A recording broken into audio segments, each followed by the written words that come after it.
Hello, this is Gary Whillock with Austin Roofing Contractors, and we are back the second time talking about flashing around pipes. Last week we talked about putting a watertight underlayment around a plumbing vent pipe, which is what this is.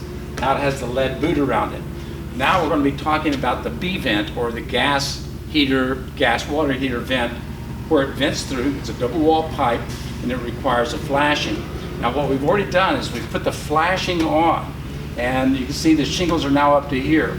We've also put on an ice and water protection, and of course this will be peeled back and stuck down like that. The critical part is it has to go underneath here. Now this is the level of the underlayment. This is not the final flashing, so it doesn't have to go over the shingles. In fact, I would prefer it not to go over the shingles. So the next step is, of course, we got to put the shingles on. We're going to put a few of them on so you can see how that works and comes up. These have already been pre-cut, and we're just literally going to set them in place, hoping that they don't slide down on this moderately low pitch. And you do not want to, you never want to put the shingles underneath this. I go out on jobs sometimes and they brought that down all the way down to the seal strip and the nail strip, creating a situation where wind can actually create more lift and rip them off. The underlayment is the underlayment. This first base flashing is a part of the underlayment system. Okay, now right here is where you want to put on the next flashing. This is actually your true base flashing that lays into the shingles. Let's see if I got the right location. So you push it down. Now it does not need to go up under the felt. This is part of the shingle system. This will be fastened with screws that have neoprene seals on it when we're finished.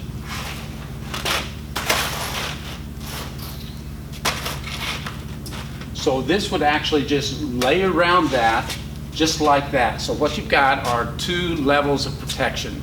You've got an underlayment that goes around the pipe that is totally watertight, and now you've got a shingle system that goes around the pipe totally watertight. Now the big advantage of this is primarily this. One, when you do the work and you dry in the roof with the underlayment, it's dry. If shingles blow off above this, it's protected until you get a chance to replace those shingles. You're not going to be ruining a lot of floors, a lot of carpets and things like that. So let's take a look where it goes from here. So this is the underlayment side. Now we buy our parts, the base flashing, the storm collar, from a commercial vendor. We don't go to one of the big box stores. We're looking for one that has a real high collar on it here so it captures any water. We're going to put a counter flashing on this. It's one thing you rarely see. What you typically see is you see a lot of caulk, not even put on here like it should be. You actually almost always see them put this on like this, and then a pile of caulking or pookie around this storm collar. I tell you, this thing heats up, cools down, heats up, cools down. I don't know how many times in a year's time. This is your heater, this is your water heater pipe. So not only does the sun heat it up, but it heats up on its own. So we put this storm collar on like this, and then the next step for us is to use our counter flashing. Now we've been doing this for a number of years. This is a single wall pipe, so it makes the third layer of pipe on this, and it slides down over this tall collar. Now the important part is to realize you've got to have these parts and you've got to fasten them into place. We're not going to be doing that. These would actually pop rivet all together, so this would be a single unit, and the pipe inside would still be able to move as it heats up and cools down.